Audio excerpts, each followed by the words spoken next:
Role? મારું નામ લાલજીભાઈ બાબુભાઈ સોલંકી, આણંદપર ગ્રામ પંચાયત સરપંચ.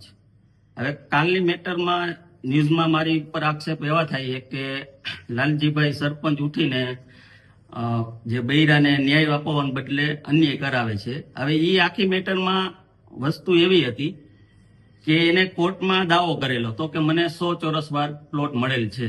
પણ હકીકતમાં કોર્ટમાં એવો ચુકાદો આવ્યો કે ભાઈ રૂડામાં આવતા ગામમાં ખાલી 50 વાર પ્લોટ જ આપે છે.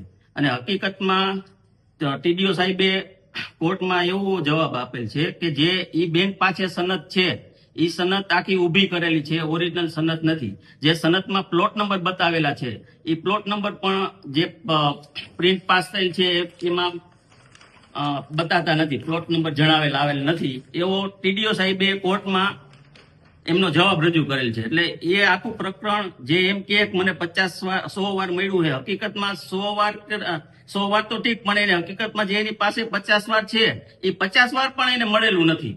એ પણ આખી સનદ ડુપ્લિકેટ છે અને ખોટી ઊભી કરેલી છે. આ એમની સનદ છે. આ સનદમાં અહીંયા સનદ રજીસ્ટ્રેશન નંબર આવવો જોઈએ, તે નંબર નથી. આ ઓરિજિનલ સનદ છે. આ સનદની અંદર ક્રમ નંબર લખેલો છે. ત્યાર પછી આપણે તાલુકા પંચાયત અધિકારીનો જે હુકમ થયેલો હોય લેન્ડ કમિટીમાં, એ હુકમ નંબર આની અંદર લખેલો હોવો જોઈએ. આની પાસે જે સનદ છે એની અંદર એ હુકમ નંબર નથી. ત્યાર પછી જે તાલુકામાંથી ઓરિજિનલ સનદ આવી છે જે બને છે એની અંદર કોમ્પ્યુટરાઇઝ આખો પ્લોટ નંબર અને નકશો ને ચતુર્દિશા બતાવવામાં આવે છે. આમની અંદર ખાલી બોલપેનથી લખી અને ચતુર્દિશા અને પ્લોટ નંબર બતાવેલો છે. ત્યાર પછી બીજો એક આ ટીડીઓ સાહેબનો જે કમિટીમાં હુકમ થાય જેને પ્લોટ મળવા પાત્ર છે, એમની અંદર આ 5/7/16 તારીખે ટીડીઓ સાહેબે હુકમ કરેલો એવો એ બેન રજૂ કરે છે. હવે એની અંદર ટીડીઓ સાહેબની આ સાઇન છે, ઈ સહી અલગ છે.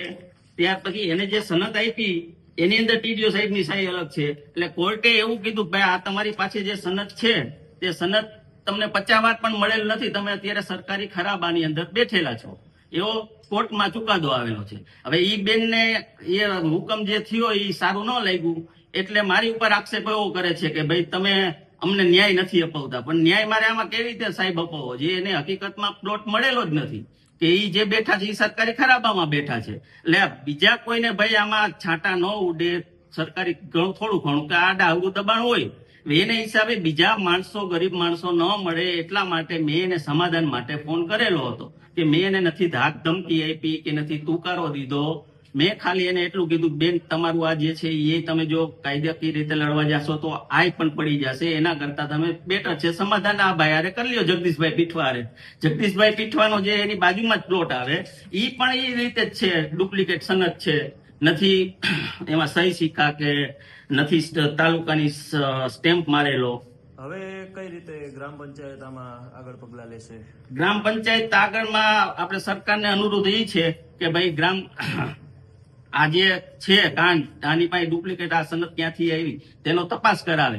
અને ઈ બેન એવો આક્ષેપ કરે છે કે ભાજપના કાર્યકર્તા, કે ભાજપ તો કઈ એને એવું પ્રેરિત નથી કરતી કે ભાઈ તમે આ કરો, કે આ તો ખાલી ભાજપનું કામ કરતા હોય એટલે હું ભાજપ એને એમ કહે કે તમે આ કૌભાંડ કરો. ભાજપનું ખોટું આક્ષેપ કરે ભાજપ ઉપર પણ કે ભાજપના કાર્યકર્તા આવું કૌભાંડ કર્યું એમ.